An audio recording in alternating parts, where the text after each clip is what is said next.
ويتحدث عن سلطة ميليشياوية تسيطر على مفاصل الدولة العراقية. والمثير بالأمر يقول كاتب المقال، يقول أنا كنت أتوقع أنه المطار، يعني مطار بغداد، أكثر منطقة آمنة، وإذا بالرجل يؤخذ من مطار بغداد. شوفوا قصته. أولا هذا صفحة غسان العطية، دكتور غسان نزل هذه سلطة اللصوص، الترجمة الكاملة لتقرير صحيفة نيويورك تايمز 30 تموز 2020. خلينا نقرأ شبيها هاي. زين، يقول الترجمة الكاملة لصحيفة تقرير صحيفة نيويورك تايمز، زين 30/8. في أوائل أكتوبر الماضي كان العمل في مكتبه في بغداد. أثناء العمل في مكتبه بغداد تلقى رجل أعمال يدعى حسين القيس مكالمة هاتفية من رقم لم يسبق له رؤيته من قبل. سالفة، ترى أنا راح أسولف لكم سالفة هسه، وقصة مهمة جدا يعني، وبها متهمين. زين، قال المتصل: نحن بحاجة إلى التحدث. كان صوت الرجل واثقا من نفسه ومهددا قليلا. طلب أن يأتي لقيس للقائه لكنه رفض ذكر اسمه. تردد لقيس وانتهت المكالمة. ربما يكون قد نسي المكالمة بأكملها، لولا مكالمة لاحقة من أحد الزملاء بعد بضع دقائق حملت أخبارا مقلقة. المتصل الغامض كان من كتائب حزب الله. هسه هذا كتائب حزب الله مطلوبة لأن تدافع عن نفسها، لأن هذا الحكي عليه. يقول كتائب حزب الله هي ميليشيا عراقية قوية لها علاقات قوية مع الحرس الثوري الإيراني، وكان لديهم اقتراح عمل للمناقشة. زين، يقول عندما اتصل عناصر الميليشيا مرة أخرى وافق لقيس على مضض. أنا بس أريد أعتذر، أنا عادة هاي القوى ما أسميها ميليشيات، يعني ما أنجرف، ولكن أنا أدا أنقل الخبر كما هو. والجماعة في حزب الله إذا يريد يدافعون موجودة الترجمة وموجودة الأصل، وخلي يقولون بأنه هذا ما حدث. زين، يقول عندما اتصل عناصر الميليشيا مرة أخرى وافق لقيس على مضض على عقد اجتماع جمع بضع زملاء وتوجهوا جميعا إلى منزل بالقرب من شارع السعدون وسط مدينة بغداد. اقتيد إلى مكتب خافت الإضاءة وقدم إلى شخص أصلع. قال الرجل الأصلع: أنت بحاجة إلى العمل معنا وليس هناك خيار آخر، يمكنك الاحتفاظ بموظفيك، ولكن يجب أن تفعل ما نقول. وأوضح أن كتائب حزب الله ستأخذ 20% من إجمالي عائدات شركة لقيس، يعني حوالي 50% من الأرباح.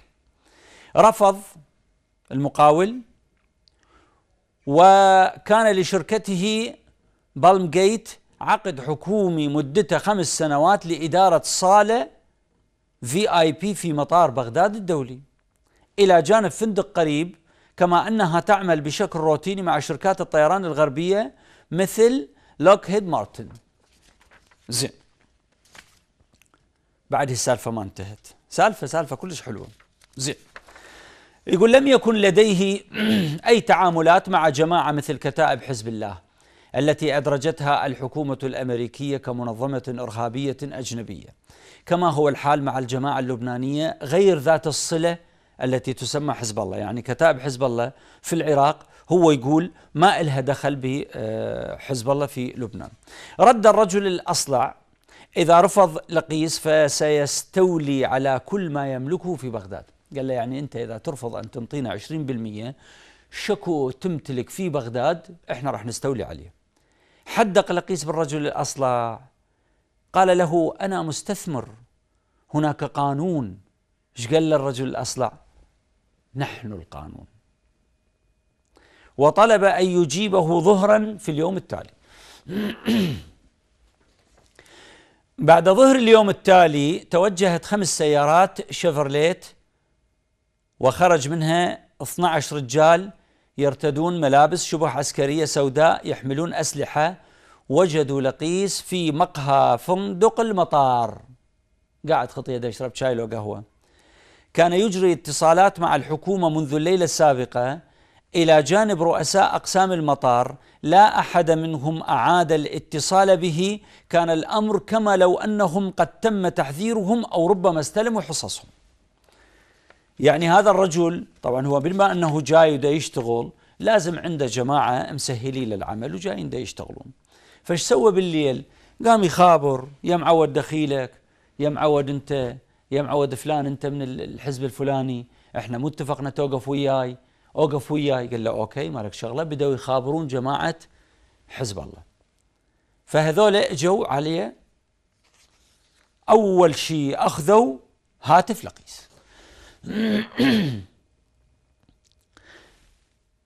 اخذوا هاتف لقيس، امروه بالتوقيع على وثيقة تتخلى عن عقده.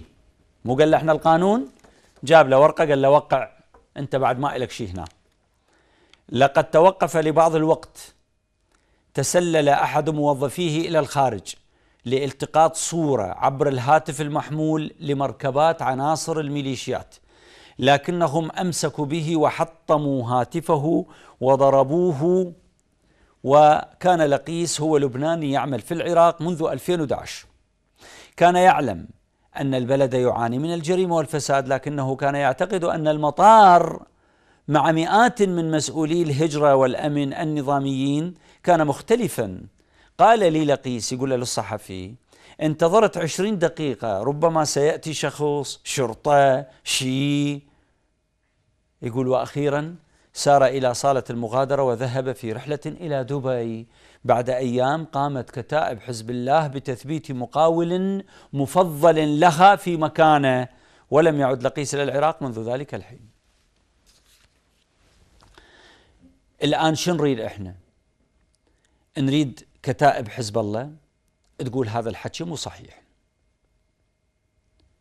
نريد مصطفى الكاظمي باعتباره صاحب السلطة الأعلى في البلاد أن يقول هذا الحكي مو صحيح. نريد القضاء العراقي يقول هذا الحكي مو صحيح، حتى تروحون ترفعون دعوة على الجريدة وتقولون هذا الصحفي يحاول يسقط بسمعة العراقيين، بسمعة الدولة العراقية.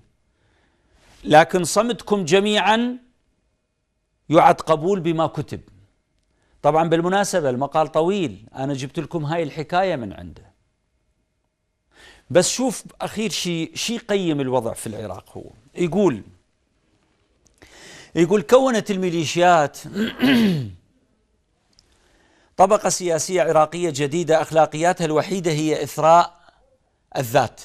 على مر السنين أتقنت هذه العصابة عبر الطوائف الحيل على جميع المستويات: عمليات التضليل الروتينية لنقاط التفتيش، الاحتيال المصرفي، الاختلاس من الرواتب الحكومية.